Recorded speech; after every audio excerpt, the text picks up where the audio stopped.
Hi friends, welcome to our channel. இன்றைக்கி நம்ம எதை பற்றி பார்க்க போகிறோன்னா, ஆட்டோகேடில் டோர்ஸை எப்படி எடிட் பண்ணுறது, நமக்கு ஏற்ற மாதிரி ஃப்ளிப் எடிட்டிங் எப்படி பண்ணுறது அப்படின்றது தான் பார்க்க போகிறோம். வீடியோவை ஸ்கிப் பண்ணாமல் பாருங்கள், அப்போ தான் அது எப்படி பண்ணுறதுன்றது உங்களுக்கு கிளியராக அண்டர்ஸ்டாண்ட் ஆகும். ஆட்டோகேடில் இந்த மாதிரி டோர்ஸ் இல்லைனா உங்களுக்கு ஏற்ற மாதிரி எப்படி டோர் வேணுமோ அந்த இதை இந்த மாதிரி ட்ராப் பண்ணிக்கோங்க. ட்ராப் பண்ணிவிட்டு ஃபஸ்ட்டு நம்ம பிளாக்காக மாற்றணும். பிளாக்காக மாற்றிட்டு தான் அதுக்குள்ளே போய்ட்டு ஃப்ளிப் எடிட்டிங் பண்ணுவோம்.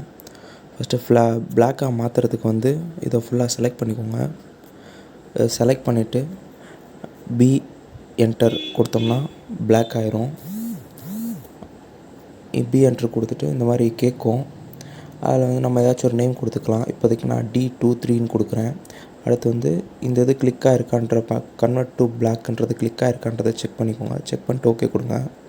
இப்போ நம்ம இது பிளாக் ஆயிடுச்சு. டபுள் கிளிக் பண்ணிங்கன்னா அது ஓப்பன் ஆகும். இந்த இருக்கா D23. இப்போ ஓகே கொடுங்க. பிளாக் எடிட்டர் ஓப்பன் ஆகும். இதில் போய்ட்டு தான் நம்ம பிளாக்ஸ் எடிட் பண்ணுவோம். ஃபஸ்ட்டு நம்ம பிளாக்ஸ் எடிட்டருக்குள்ளே ஓப்பன் ஆனோடனே இந்த மாதிரி தான் இருக்கும். இந்த இதில் போய்ட்டு இந்த ஆப்ஷன் கிளிக் பண்ணிங்கன்னா இந்த மாதிரி ஒன்று வரும். இந்த இதில் பேராமீட்டர் செட்டை கிளிக் பண்ணிட்டு அதுக்குள்ளே ஃப்ளிப் செட்டை கிளிக் பண்ணணும். எப்படின்னா கிளிக் பண்ணுறீங்க, இந்த இதில் பேராமீட்டர் செட்டு, தென் ஃப்ளிப் செட் கிளிக் பண்ணிவிட்டு இந்த லைனோட மிடிலில் வச்சுக்கோங்க. மிடிலில் வச்சு வெர்டிக்கலாக மூவ் பண்ணுங்கள். வெர்டிக்கலாக மூவ் பண்ணோம்னா ஃப்ளிப் ஒன் க்ரியேட் ஆயிரும். அந்த இதை எடிட் பண்ணணும். இந்த ஆப்ஷனை வச்சு ரைட் கிளிக் பண்ணிங்கன்னா இந்த மாதிரி ஒரு இது க்ரியேட் ஆகும். இந்த இதில் ஆக்ஷன் செலெக்ஷன் செட்டையும் நியூ செக்ஷன் செட்டையும் கிளிக் பண்ணிக்கோங்க. இந்த மாதிரி தான் செலக்ட் பண்ணணும். செலக்ட் பண்ணிவிட்டு நம்மளுக்கு எது ஃப்ளிப் ஆகணும் அந்த அதை மட்டும் செலக்ட் பண்ணணும். நான் செலக்ட் பண்ணுறதை பாருங்கள்.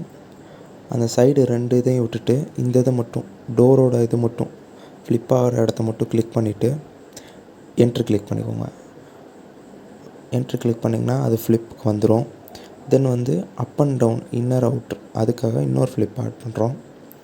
இன்னொரு ஃப்ளிப் ஆட் பண்ணி அதை வெர்டிக்கல் இல்லாமல் ஹரிசாண்டல் டைரெக்ஷனில் மூவ் பண்ணுறோம். ஹரிசாண்டல் டைரெக்ஷனில் மூவ் பண்ணி ஃப்ளிப் ஸ்டேட் 2ன்னு வச்சுக்கிறோம். இப்போ நம்மளுக்கு இது ஃபுல்லாமையும் நம்மளுக்கு ரொட்டேஷன் ஆகணும். ஸோ எல்லாத்தையும் செலக்ட் பண்ணிடலாம். எல்லாத்தையும் செலக்ட் பண்ண வேணாம். செலக்ட் பண்ணுறதுக்கு முன்னாடி நம்ம செட் பண்ணணும். இதில் போய்ட்டு ரைட் கிளிக் பண்ணிவிட்டு ஆக்ஷன் செலெக்ஷன் செட்டையும் நியூ செலெக்ஷன் செட்டையும் கிளிக் பண்ணிவிட்டு தென் ஃபுல்லாத்தையும் செலக்ட் பண்ணணும். இப்போ செலக்ட் ஆகிடுச்சு. இப்போ என்ட்ரு கொடுக்கணும். என்ட்ரு கொடுத்துட்டோம். நம்மளுக்கு இப்போ ஃப்ளிப்பு இது ஃப்ளிப் மோடு செட் ஆகிடுச்சு. இப்போ நம்ம வெளியே வந்துடலாம். சேவ் கொடுத்துட்டு வெளியே வந்துடலாம். இப்போ இதான் நம்ம எடிட் பண்ண பிளாக்கு. இதை கிளிக் பண்ணி பார்ப்போம். வந்துடுச்சு. நம்ம இது ஃப்ளிப் ஆகுது.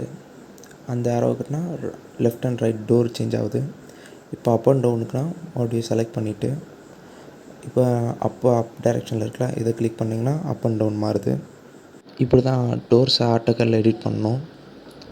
இந்த வீடியோ யூஸ்ஃபுல்லாக இருந்துச்சுன்னா லைக் பண்ணுங்கள், ஷேர் பண்ணுங்கள், கமெண்ட் பண்ணுங்கள், சேனலுக்கு சப்ஸ்கிரைப் பண்ணுங்கள். தேங்க்ஸ் ஃபார் வாட்சிங். தேங்க்யூ.